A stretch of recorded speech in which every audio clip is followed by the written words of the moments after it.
هنحضر مع بعض النهاردة الأحلى شوية بدنجان طويل ممكن تدوقوهم، وكمان هنعمل سر الدقة بتاعته، سر لون مية التتبيلة بتاعته اللي احنا بنحط البدنجان فيها. وكمان هقولك على طريقة حفظه في التلاجة، وكمان برا التلاجة يقعد معاكي بالأسبوع لغاية ما يخلص وهو نفس الطعم ومش طري ولا انهرى منك ولا أي حاجة.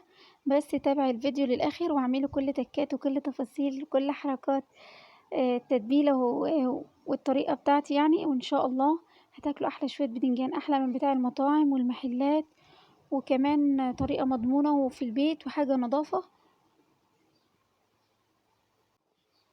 وكمان لو عندك كمية كبيرة جدا من البدنجان هقولك برضو على نفس الطريقة اللي انت تحفظي بيها في التلاجة أو برا التلاجة بدون ما يجراله أي حاجة. قبل ما نبتدي نصلي على النبي، اللهم صل وسلم وبارك على سيدنا محمد. وبعد كده معانا نص كيلو تقريبا، يعني نص كيلو من البدنجان الطويل. عايزين البدنجان نشيله منه القمع اللي فوق ده، وكمان نقوا البدنجانة تكون وسط، ولا هي رفيعة خالص ولا هي تخينة جدا، يعني علشان تلاقي فيها لحم وتكون زي العسل. بعد كده بعد ما نشيل القمع بتاعه بلاش نفتحه وبلاش نشيل الحتة البيضة اللي فوق اللي هي تحت القمع دي، تمام. وبعد كده نمسكوه نشطفوه مرة واتنين وتلاتة البدنجان. وبعد كده معانا بقى حلة على النار، ننزل بمعلقة شطة بودرة يعني أول ما تغلي، وطبعا نحط نص معلقة ملح. أول ما تغلي كده ننزل بكمية البدنجان اللي معانا، ننزل بالكمية كلها مرة واحدة. وبعد كده نشوف أي حاجة نحطها فوقها علشان البدنجان لسه أول ما يغلي إن شاء الله هينزل لتحت، بس هو دلوقتي عايم على الوش، لازم ينزل لتحت عشان يستوي، تمام. انتوا طبعا هتراقبوه هتشوفوه هيستوي.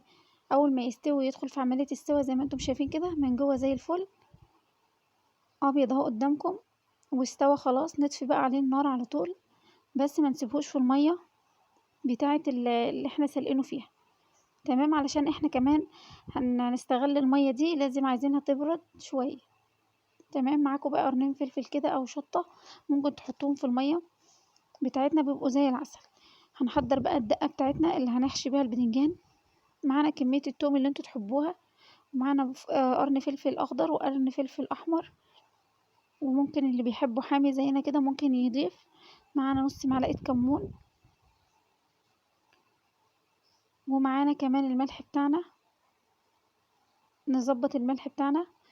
طبعا يا عندك كبة ممكن تحطيه فيها، او عندك الهون زي ما انا عاملة كده، ممكن الطريقتين بينفعوا.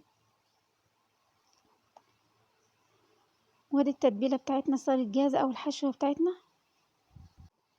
نشيل بقى الحتة اللي كانت تحت القمع دي، وبعد كده نفتح من فوق لغاية تحت، وبعد كده نحشي الكمية اللي احنا عايزينها. في الوقت ده طبعا انا كنت نسيت نضيف شوية زيت، حطيت الزيت اهو. الزيت بيدي لمعة وبيفرق جدا في الطعم وهيخليها زي الفل. وطبعا ما ننسوش عصرة الليمونة، مش دلوقتي خالص، عصرة الليمون في الاخر في التتبيلة اللي احنا هنحطها فيها، او في المية مية الحفظ بتاعتها يعني. نحشي بقى الكمية اللي عندنا كلها بنفس الطريقة.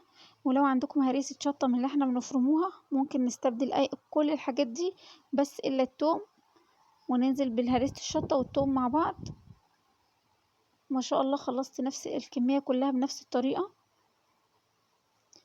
نجيبه بقى بولة فاضية كده، وبعد كده نضيف فيها معلقة من الشطة ومعلقة من الخلطة اللي احنا كنا عاملينها. وبعد كده ناخد مية سلق البدنجان، هي دي طريقة الحفظ اللي هتحفظه عندنا اكتر من اسبوع، وهو في التلاجة او بره التلاجة هيكون زي العسل. وبعد كده ليمونتين 3 معصورين زي ما تحبي. وبعد كده نرص كمية البدنجان كلها بس، والف هنا على قلبكم. طريقتها سهلة جدا واحلى من المطاعم. واذا عجبكم الفيديو ما تنسوش تشتركوا في قناتي وتحطوا لي لايك للفيديو.